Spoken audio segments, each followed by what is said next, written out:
Have you ever found yourself lying awake at night, your mind churning with frustration over someone who seems to get away with everything?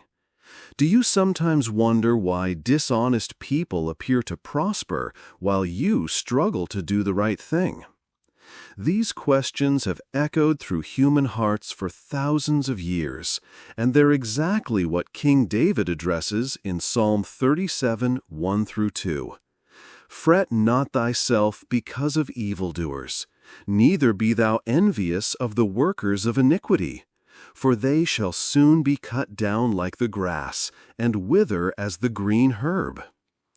David's opening words, "Fret not thyself," are both a command and an invitation to freedom. The Hebrew word for fret carries the idea of burning with anger or becoming heated with worry. It's the kind of internal agitation that consumes our thoughts and steals our peace. David isn't telling us to ignore injustice or pretend evil doesn't exist. Instead, he's warning us against allowing the actions of others to ignite a destructive fire within our own souls. Think about the last time you witnessed someone cutting in line, cheating on their taxes, or lying their way to a promotion. That burning sensation in your chest, the way your jaw clenched and your thoughts spiraled into imagining all the ways they should be punished, that's exactly what David is addressing. He understands this human tendency because he experienced it himself. As a young shepherd, he probably watched wealthy landowners mistreat their workers. As a king, he certainly saw corrupt officials and neighboring rulers who seemed to thrive through deception and violence. The second part of David's warning focuses on envy. Neither be thou envious of the workers of iniquity. Envy is fretting's twin brother, and it's equally destructive. Where fretting burns hot with anger, envy burns cold with desire. It whispers lies like, "If only I could be ruthless like them, I'd have what they have." Or, "Maybe being honest isn't worth it after all." Envy doesn't just make us miserable.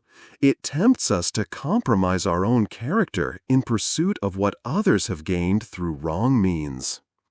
But David doesn't leave us hanging with just a prohibition.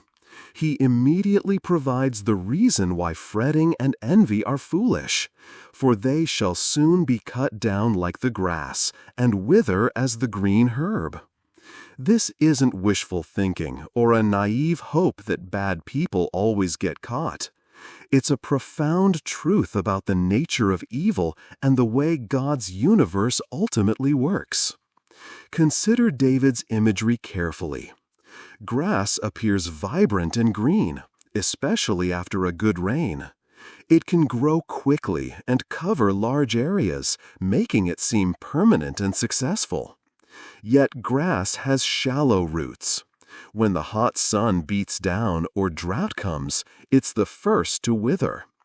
Similarly, the success of those who build their lives on deception, manipulation, or cruelty may appear impressive for a season, but it lacks the deep roots necessary for lasting stability.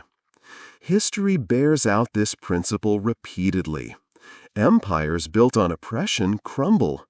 Businesses founded on fraud collapse. Relationships based on manipulation dissolve.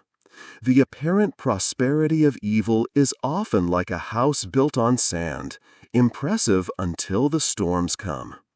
Even when earthly consequences don't arrive as quickly as we'd like, David reminds us that God's timeline extends beyond our immediate view.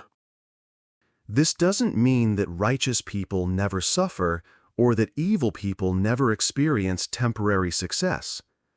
David himself faced years of persecution from King Saul, and he wrote many psalms lamenting the apparent prosperity of the wicked. But he consistently returned to this foundational truth. Systems and people built on evil principles contain the seeds of their own destruction. The metaphor of withering grass also reveals something important about our perspective. When we fret about evildoers, we're often taking a snapshot view of their lives. We see them in their moment of apparent triumph and assume that's the whole story. But God sees the entire timeline. He sees the hollow relationships, the constant fear of being discovered, the way guilt corrodes the soul, and the ultimate emptiness that comes from achieving success through wrong means. Furthermore, David's counsel protects us from becoming what we despise. When we fret about evil, we allow it to change us. We become bitter, suspicious, and angry. When we envy wrongdoers, we begin to rationalize our own compromises. Either response hands victory to evil by allowing it to corrupt our own hearts. David calls us to something better: trust in God's justice and commitment to our own integrity, regardless of what others are doing. This psalm also invites us to examine our definition of success. Often, we fret about evildoers because we're measuring prosperity by the wrong standards. If success means having the biggest house, the most power, or the greatest reputation, then dishonest people might indeed seem more successful. But if success means living with integrity, maintaining genuine relationships, sleeping peacefully at night, and building something that will last beyond our lifetime, then the picture changes dramatically. David's wisdom here is intensely practical. Instead of wasting emotional energy on things beyond our control, other people's choices and their apparent consequences, he redirects our focus to what we can control, our own response. We can choose not to fret. We can choose not to envy. We can choose to trust that God's justice will ultimately prevail, even when we can't see how or when. This doesn't mean we become passive in the face of injustice. Throughout Scripture, God's people are called to stand against evil and work for justice.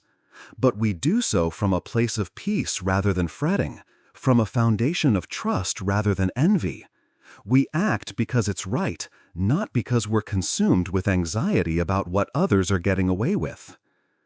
David's counsel in these two verses sets the stage for the entire 37th Psalm, which goes on to describe the blessed life of those who trust in the Lord rather than fretting about evil.